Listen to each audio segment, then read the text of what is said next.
नमस्कार, आप देख रहे हैं जनता मांगे जवाब और मैं हूं आपके साथ कपिल मिश्रा। मध्य प्रदेश की राजनीति में इन दिनों एक स्थिरता है। कार्यकारिणी का विस्तार होना बाकी है। नए नेताओं के नाम तय होने हैं। प्रदेश अध्यक्ष हेमंत खंडेलवाल अपनी सूची दिल्ली संगठन को सौंप चुके हैं, लेकिन मोहर अभी तक नहीं लग पाई है। कारण स्पष्ट है, बिहार चुनाव।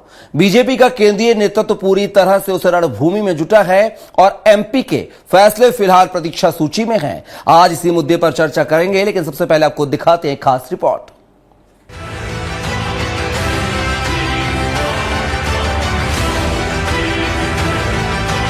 मध्य प्रदेश बीजेपी में कार्यकारिणी विस्तार की चर्चा महीनों से चल रही है। प्रदेश अध्यक्ष हेमंत खंडेलवाल ने अपनी लिस्ट दिल्ली संगठन को सौंप दी है, लेकिन अब तक नामों पर मुहर नहीं लग सकी है। सूत्रों की माने तो दिल्ली बीजेपी फिलहाल बिहार विधानसभा चुनाव की रणनीति में पूरी तरह व्यस्त है। बिहार में उम्मीदवार चयन से लेकर बूथ मैनेजमेंट तक हर स्तर पर केंद्रीय टीम लगी हुई है। ऐसे में मध्य प्रदेश की नियुक्तियों को लेकर मंथन टल गया है, लेकिन देरी से कार्यकर्ताओं में बेचैनी बढ़ती जा रही है। हालांकि उसके नेता सब कुछ ठीक होने का दावा कर रहे हैं। भारतीय जनता पार्टी कैडर और संगठन आधारित दल है। जिला अध्यक्षों के बाद प्रदेश अध्यक्ष का निर्वाचन संपन्न हो गया है। अधिकांश जिलों की कार्य समिति भी घोषित हो गई है और प्रदेश नेतृत्व द्वारा जल्द ही प्रदेश की भी कार्य समिति की घोषणा की जाएगी। भारतीय जनता पार्टी में पद केवल सेवा का माध्यम होता है। जिस भी नेता कार्यकर्ता को प्रदेश कार्य समिति में जो भी दायित्व दिया जाएगा वो उसका निर्वहन करेगा। यहाँ किसी तरह की पैरवी या परिक्रमा का सवाल नहीं होता है। पार्टी स्वयं मूल्यांकन करती है और कार्यकर्ताओं को उनकी योग्यता के अनुसार दायित्व देती है। बीजेपी में कार्यकारिणी विस्तार में होने वाली देरी को लेकर कांग्रेस तंज कस रही है। उसके नेताओं का कहना है कि बीजेपी में सब कुछ हाईकमान के इशारे पर चलता है। मध्य प्रदेश की कमान किसके हाथ में होगी, ये भी दिल्ली ही तय करती है। देरी से साफ है कि प्रदेश नेतृत्व पर दिल्ली को भरोसा नहीं है। भारतीय जनता पार्टी की साख सड़क पर घूम रही वहां पर। भारतीय जनता पार्टी जो अपने को अनुशासन वाली पार्टी कहती थी, किस दुर्गति का शिकार हो रही है। कहां से घोषित कर देंगे ये कार्यकारिणी? जो कांग्रेस के लोग लेकर के आए हैं वो नाक में दम किए भारतीय जनता पार्टी की। आपने देखा कि जिला अध्यक्षों की घोषणा मुश्किल हो गई। जिलों की कार्यकारिणी आज घोषित नहीं कर पा रहे। मध्य प्रदेश बीजेपी की कार्यकारिणी विस्तार की फाइल दिल्ली में अटकी है, तो दूसरी तरफ प्रदेश में सियासी तापमान ठंडा पड़ा है। हेमंत खंडेलवाल ने अपने हिस्से का काम पूरा कर लिया है, लेकिन अंतिम मुहर दिल्ली के राजनीतिक समीकरणों पर टिकी है। बिहार चुनाव की व्यस्तता ने फिलहाल मध्य प्रदेश के संगठनात्मक समीकरणों को होल्ड पर रख दिया है। ऐसे में सवाल उठ रहा है कि क्या बीजेपी अपने ही गढ़ में संगठन को नई गति देने से पहले बिहार की जंग जीतना चाहती है। Video report, Swaraj express. संगठन का विस्तार अभी और इंतजार। जी हां, इस पूरे मुद्दे पर हम विस्तार से चर्चा करेंगे। हमारे साथ एक विशेष पैनल जुड़ा हुआ है। पहले परिचय करवा देता हूं, बाद में चर्चा को शुरू करते हैं। इस मुद्दे पर चर्चा के लिए हमारे साथ जुड़ गए हैं डॉक्टर वाणी अहलुवालिया जी, जो कि बीजेपी प्रवक्ता है, साथ ही विनोद शर्मा जी, जो कि कांग्रेस प्रवक्ता है, साथ ही वरिष्ठ पत्रकार जय नागड़ा जी हमारे साथ है। तीनों मेहमानों का बहुत स्वागत है हमारी चर्चा में। और पहला सवाल जो है मेरा बीजेपी प्रवक्ता डॉक्टर वाणी जी आपसे है कि ये बीजेपी की जो प्रदेश कार्यकारिणी है, ये तो बीरबल की खिचड़ी हो रही, जो पकने का नाम ही नहीं ले रही है। अब वजह क्या आखिर? बिहार चुनाव है, या फिर जिस तरीके से जो जितेंद्र मिश्रा साहब कह रहे थे, कांग्रेस प्रवक्ता कह रहे थे कि कांग्रेस से जो लोग भाजपा में गए हैं उन्होंने नाक में दम कर रखा है, इसलिए प्रदेश कार्यकारिणी की घोषणा नहीं हो पा रही है। आखिर सच्चाई क्या है वाणी जी, आप ही बता दीजिए। कपिल जी, सबसे पहले तो आपके माध्यम से श्रोताओं को मैं प्रणाम करती हूँ और वरिष्ठ जन जो मेरे साथ इस वार्तालाप में, आप सबको नमस्कार करती हूँ, शुभकामनाएं देती हूँ। देखिए, ना तो ये बीरबल की खिचड़ी है, ना कोई अन्य ऐसा पदार्थ। ये केवल और केवल राम जी का आशीर्वाद है जो क्रमबद्ध तरीके से सबके पास पहुंच रहा है। और भारतीय जनता पार्टी का जो ये पूरा दल है, ये आप देखेंगे कैडर बेस्ड है। योग्यता अनुसार हमारे पास हर कार्य के लिए कार्यकर्ता होता है और हर कार्यकर्ता के लिए उचित कार्य।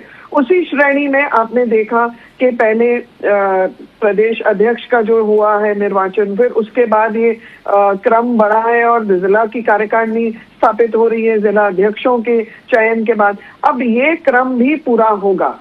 भारतीय जनता पार्टी 24 घंटे 7 दिन हफ्ते में काम करती है, और उसी ने, यही हमारी पद्धति ने, यही विचारधारा ने कांग्रेसियों के नाक में दम किया हुआ है। कांग्रेस क्योंकि खुद की कार्यकारिणी घोषित करने के लिए, आप जानते हैं, हारे हुए पटवारी ने एड़ी चोटी का जोर लगाया था, दिल्ली कितने चक्कर लगाए। अब ना तो हमारे पास एक आका बैठे हैं, हमारे पास पूरा मंडल बैठता है। ये पूरा योजनाबद्ध तरीके से इस पर चर्चा होती है और फिर घोषणाएं होती है। ऐसे तो है नहीं कि 30 वर्षों से एक ही परिवार ये घोषणा करते आ रहा है, जैसे कि विनोद शर्मा जी तो मानेंगे ये बात जो मैं कह रही हूँ, और ये भी मानेंगे कि इनको बिल्कुल वचनबद्ध तरीके से उस गांधी परिवार की हर बात के ऊपर चलना भी पड़ता है। इसलिए विरोध भी देखते हैं, कोई अपनी रक्त से चिट्ठी लिख रहा है राहुल गांधी को, कोई सिर मुंडवा रहा है और कोई 13वीं मना रहा है, कोई इतना हताश निराश है कि वो अनशन पे बैठ गया है। आप हर कोने में देख लीजिए, चाहे उज्जैन हो, इंदौर हो, भोपाल हो, आप सब तरफ एक नजर मार लीजिए। कहीं ना कहीं फ्रस्ट्रेशन एक परम स्थिति तक पहुंच गई है कांग्रेसियों में, और इसीलिए हताश निराश होके ये बयान देते हैं अपने मुद्दे से भटकाने के लिए, ताकि आप लोगों की नजर इनके वास्तविक बदहाल स्थिति पर ना पहुंचे। विनोद जी, बड़े आरोप लग रहे हैं। जितेंद्र मिश्रा जी जो बयान दे रहे थे कि जो कांग्रेस से लोग बीजेपी में गए उन्होंने नाक में दम कर रखा है, इसलिए पेंच फंसा हुआ है। लेकिन आपको नहीं लगता है कि जो बड़ी बड़ी बातें कांग्रेस कर रही है, जीतू पटवारी साहब को 11 महीने लग गए थे प्रदेश कार्यकारिणी घोषित होने में, हेमंत खंडेलवाल जी को तो अभी 3 महीने हुआ है, तो आपको लगता नहीं कि समय भी बहुत सारा है आपके हिसाब से देखा जाए, अगर आपसे तुलना की जाए तो? कपिल जी, आपको बहुत नमस्कार, और आपके दर्शकों को मेरा नमस्कार, और जो हमारे विद्वान पैनल बैठे हैं उन दोनों को, मेरी बहन को भी, और भाई साहब जय नागड़ा जी को मेरा नमस्कार। वाणी जी बोल रही थी, मैं सुन रहा था। आज का जो मुद्दा आपने भारतीय जनता पार्टी के लिए लिया, और आपने जो बोला कपिल जी, जो आपने बिहार का चुनाव, भारतीय जनता पार्टी सत्ता के लिए किसी के साथ समझौता कर लेगी और सत्ता के लिए कोई भी कदम उठा लेगी। इनको सिर्फ सत्ता चाहिए। अब वो भाजपा, जो पुरानी भाजपा थी, नैतिकता, जनसंवाद, जनशक्ति और जनसंपर्क के जो इन लोगों ने नारा दिया था और आगे बढ़े थे, अब वो भाजपा नहीं है। सच्चाई ये है। आ रहा हूं वाणी जी, आ रहा हूं, पहले वो बात पूरी कर लें। नाराज भाजपा, महाराज भाजपा, शिवराज भाजपा, मोहन भाजपा, कैलाश विजयवर्गीय भाजपा, नरेंद्र सिंह तोमर भाजपा, राजेंद्र शुक्ला भाजपा, पूरे मध्य प्रदेश में आप जब नजर दौड़ाओगे तो अब वो भारतीय जनता पार्टी का जो कोर बेस था, कैडर बेस था, वो लगभग समाप्ति की ओर है। और आप इनका राष्ट्रीय अध्यक्ष का चुनाव देख लीजिए, नड्डा जी को कब हट जाना चाहिए। अब वो भी इंतजार कर रहे हैं। नड्डा जी भी सोच रहे हैं कि अब जब मोदी जी हट जाएंगे बिहार चुनाव के बाद तो हम भी हट जाएंगे। तो ये सब लोग बिहार के चुनाव का इंतजार कर रहे हैं।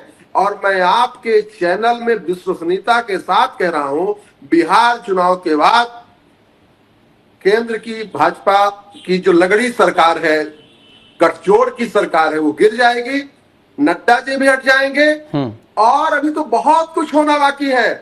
पर्ची में पर्ची वाले मुख्यमंत्री, पर्ची वाले प्रदेश अध्यक्ष, हो सकता है पर्ची में साइन ना हुई हो, ऐसा भी है कि हो सकता है पर्ची में भी साइन ना हुई हो। वो तो उन भारतीय जनता पार्टी का कल्चर है, भारतीय जनता पार्टी का कलेवर है, वो जानेंगे। मैं इतना जरूर जवाब लेता हूं। अब फिरोज जी, आपके आरोपों का जवाब लेता हूं। वाणी जी, आपने यहां पे सुना है, वो कह रहे हैं कि जो गुट और गिरोह में कांग्रेस को कोई बंटने के आरोप लगते थे वो बीजेपी में सच साबित हो रहे हैं। उन्होंने नारायण भाजपा, तोमर भाजपा, सिंधिया भाजपा, मोहन भाजपा, वीडी शर्मा भाजपा ने कितने गुटों में बटी हुई बीजेपी को बता दिया है। कितने आरोपों में सच्चाई दिखती है वाणी जी? वाणी जी, आपकी आवाज हम तक नहीं आ रही है। जी, 1 मिनट। जी, आ रही है, बात को पूरा कीजिए, आ रही है आवाज जी।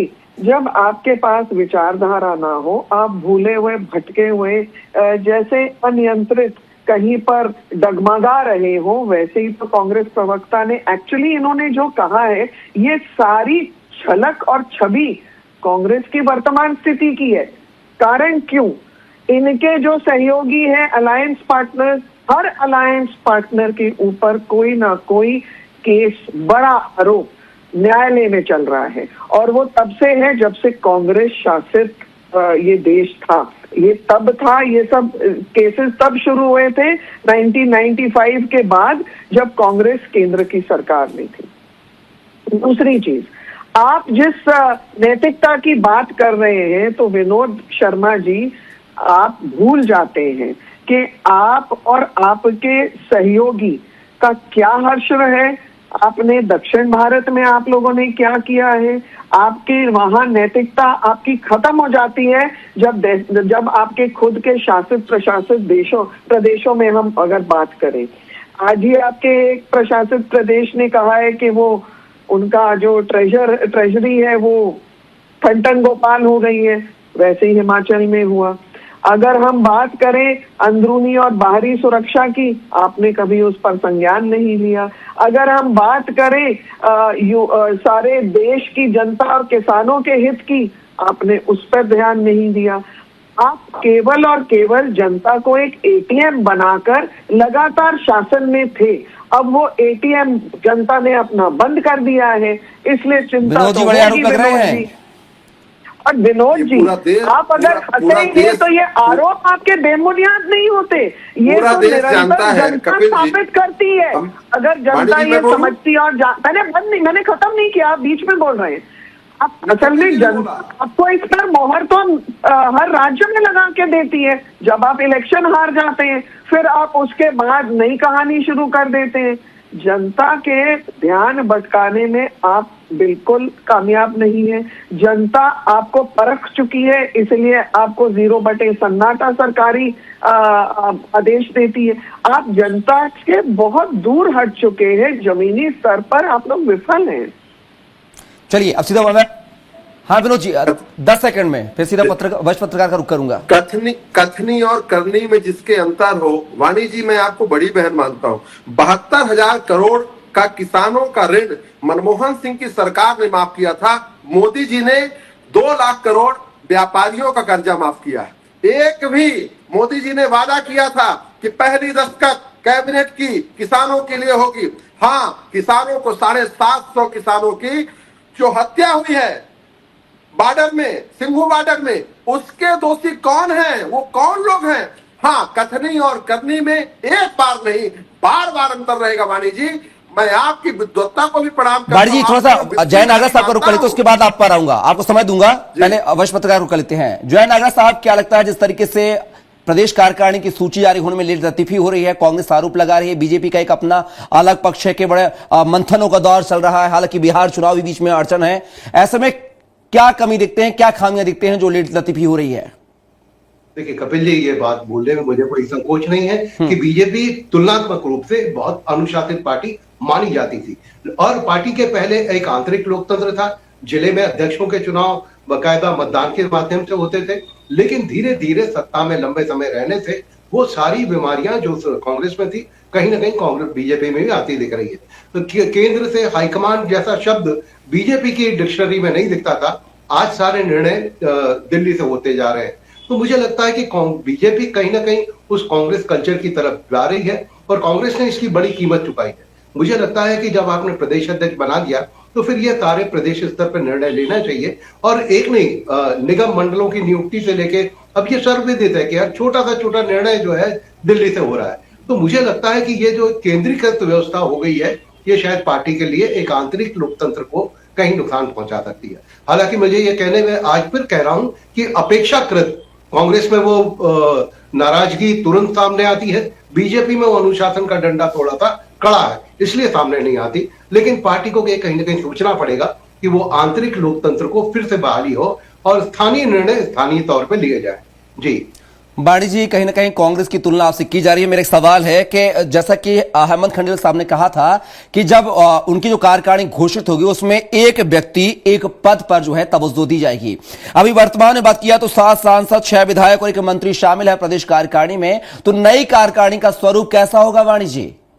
क्या पुराने चेहरों को रिपीट किया जाएगा?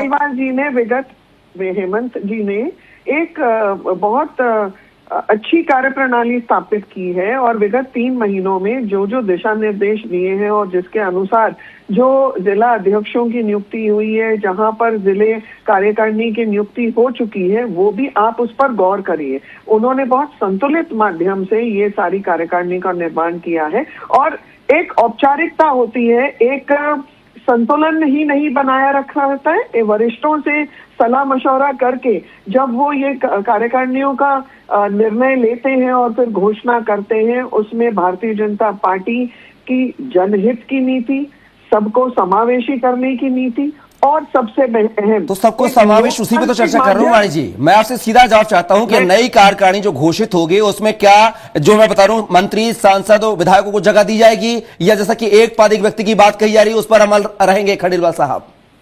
हेमंत भाई साहब ने ये बहुत स्पष्ट किया है कि वो जो नवीन कार्यकारिणी होगी उसमें जो एक व्यक्ति एक पद का जो उन्होंने घोषणा की है उस पे वो कायम रहेंगे और ये घोषणाएं हेमंत खंडेलवाल जी संगठन की दृष्टि से बहुत उचित माध्यम से लेते जा रहे हैं। वाणी जी, मेरे आपसे सवाल है, कम शब्दों में जवाब चाहूंगा क्योंकि समय का अभाव। मैं आ रहा हूं विनोद जी, आप पर आ रहा हूं, एक एक राउंड सबको समय मिलेगा।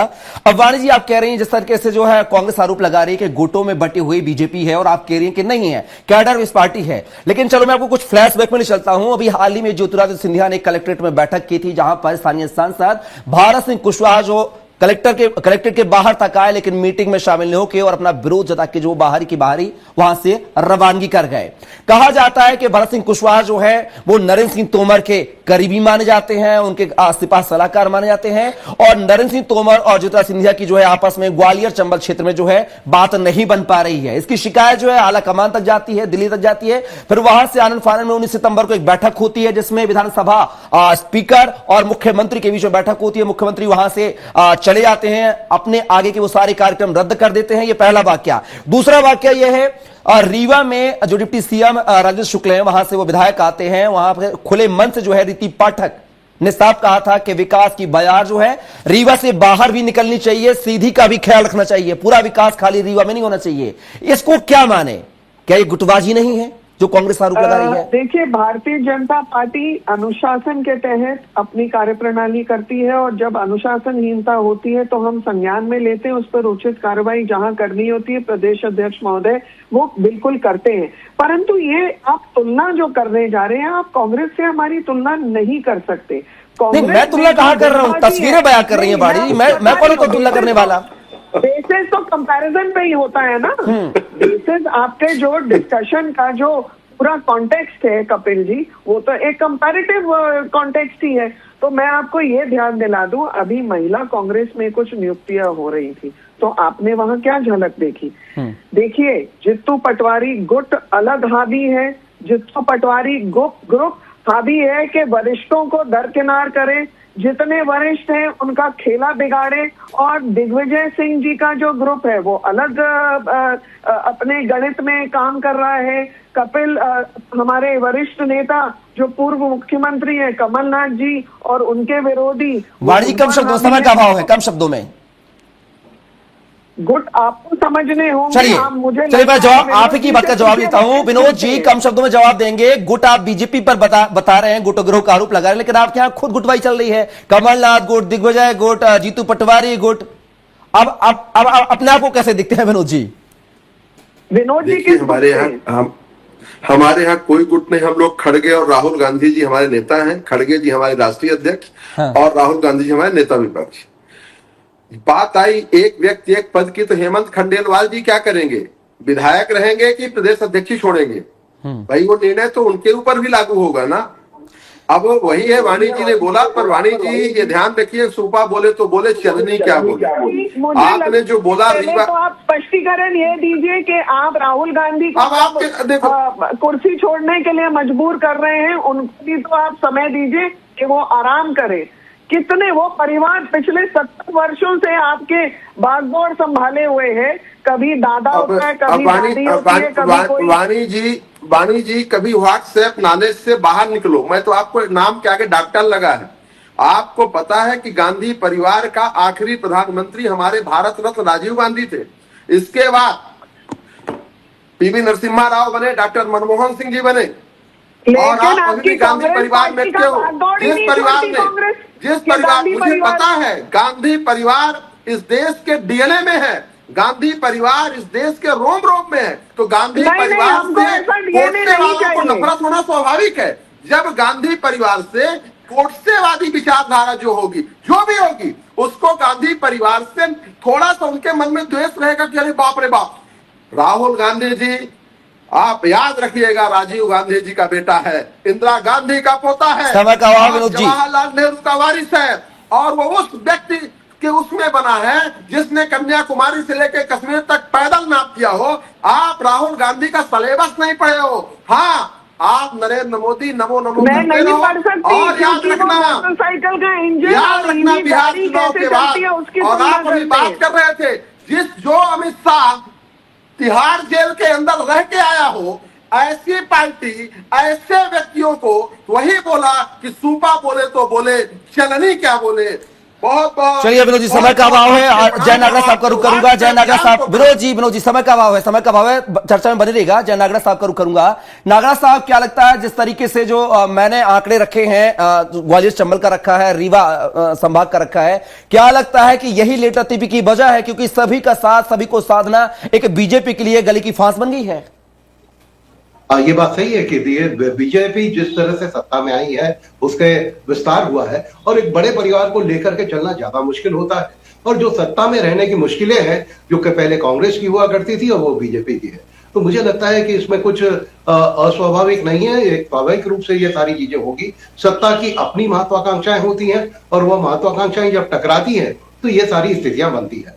तो मुझे लगता है ये बात सही है कि बीजेपी का जो पुराना चेहरा था, जो डिसिप्लिन था, अनुशासन था, वो कहीं ना कहीं अब कम दिख रहा है। और ये बात सही है कि प्यारेलाल की खंडेलवाल उस पुरानी पीढ़ी को प्रतिनिधित्व करते हैं, उस अनुशासन को वो प्रतिनिधित्व करते हैं, लेकिन उन्हें फ्री हैंड दिया जाना चाहिए, मुझे लगता है। तो आपकी बात, आपकी जवाब गागड़ा साहब, आपकी जवाब से लग रहा है, नागरा साहब आपकी जवाब से ये लग रहा है कि उनको फ्री हैंड नहीं छोड़ा गया है, वो दबाव में काम कर रहे हैं, क्या ये माना जाए?